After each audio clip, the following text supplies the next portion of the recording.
So quite an exciting time here in the Mr. and Mrs. DIY workshop, prepping up for this weekend. A door and a paint sprayer. You'd automatically think it's a Wagner convention. Well, it's not. It's Frenchic. Every year they have this annual convention in the Windsor Hotel down south, basically. A beautiful place. I've done it about 3 or 4 times now, and I'm prepping my props up, ready to do a live demo on stage. So I will be doing some paint spraying. Of course, we'll be doing applying different ways of how you can use Frenchic paint, and obviously there's dozens and dozens of different ways, but one of them is with my trusty paint sprayer. So I always like to do them a little demonstration. This time it's going to be on a 6-panel door. Normally this would take you, what, I'm going to say 40 minutes to paint with a paintbrush. Watch this.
Wowzer, come and inspect. Have a little look at that. Probably 1 minute or under 1 minute. This is bare primer. It's the first coat it's gone on it. There is no flashing brush marks, blemishes, drips or anything in that. The finish really is perfection. You can still see all the grain in the actual door. 1 single minute. Ask yourself a question. How many doors have you got in your house? 8, 9? 2 sides, could be 16, 18 doors. There's an entire weekend's work trying to paint them with a brush or a roller. 1 minute.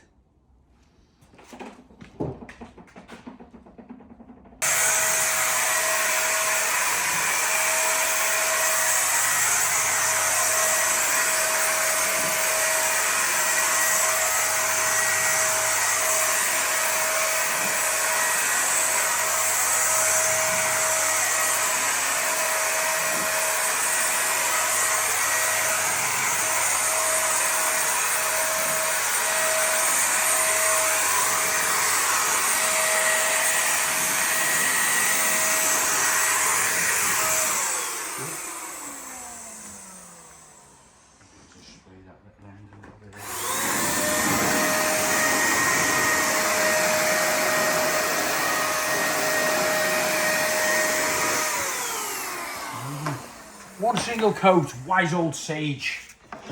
One of our favourite colours, that. But look at that, 1 single coat. That's just been primed. It's literally brand new, brought back from the builder's merchant. Painted in 1 minute. It's amazing.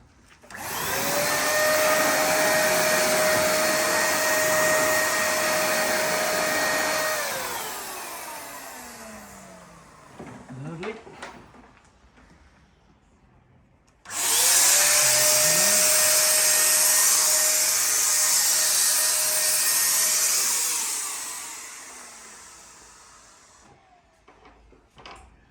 Right, that's that.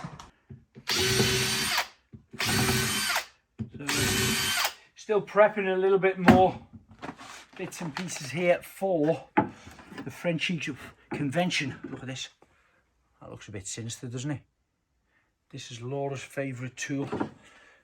When I don't do as I'm told, hits me with. Really joking.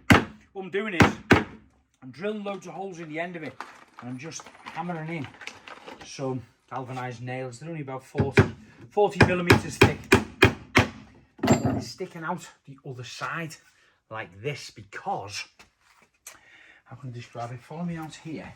You might have seen a video that we did on an old black beam, okay? So this is a hollow box section beam here. Come have a little look at the timber. It's smooth wood, just like skating board.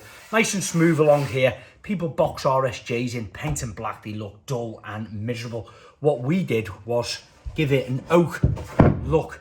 And look at that finish on there. See all the little holes in there? Yes, that's what this is. That mimics what you call a dry wood rot. If you ever look at very, very old timbers, when they're close up to the wall like that, you'll see lots of little holes in. So we do a thing called stress and de-stressing the actual timber itself. Just scraping off all the edges, doing lots of grooves in it, chunks like this, battering them out with the axe, the hammer, whatever you want.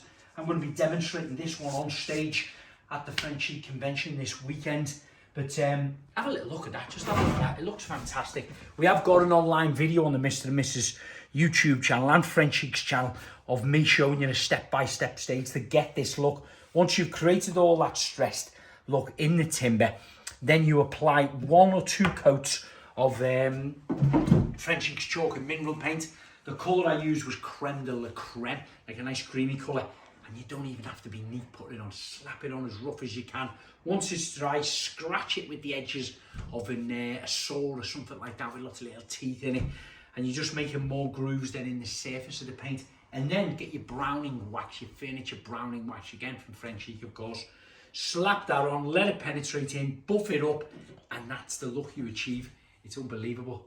And I'll tell you a little secret here. I've got a good pal, Keith works for me, brilliant carpenter.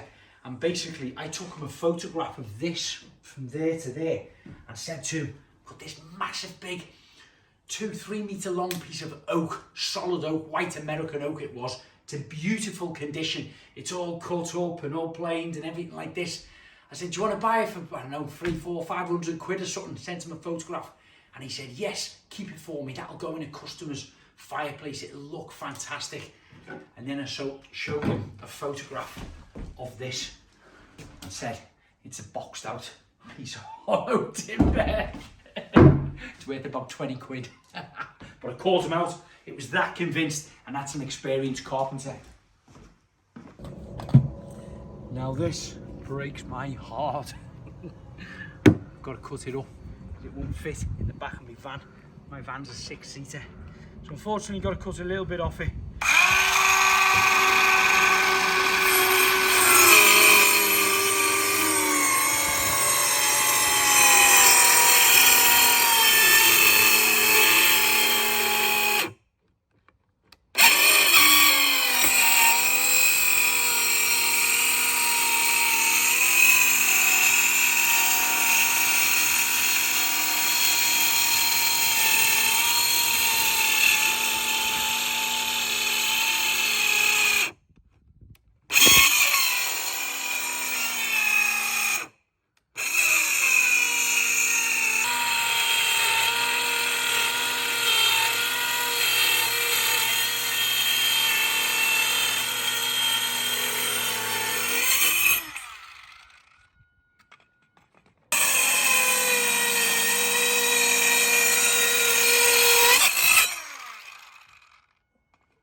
My splits are made in it to give it the effected split.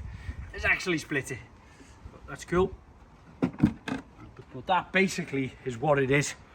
It's plain smooth softwood. We've made a box section like that, painted it black so it looks boring, and then done all the de-stressing in it, all the little holes, and then scratches like this and splits in it, hits with the hammer. Painted it, let it dry, and then put the wax on and then buffed it up. That is convincing, isn't it? I mean, just look at that. Brilliant.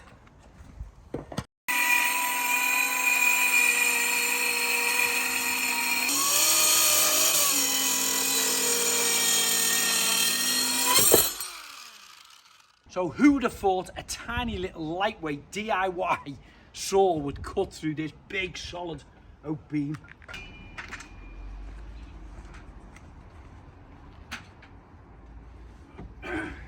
Ooh, weather is glorious. Well, it's Friday afternoon and I'm packed up here in the van.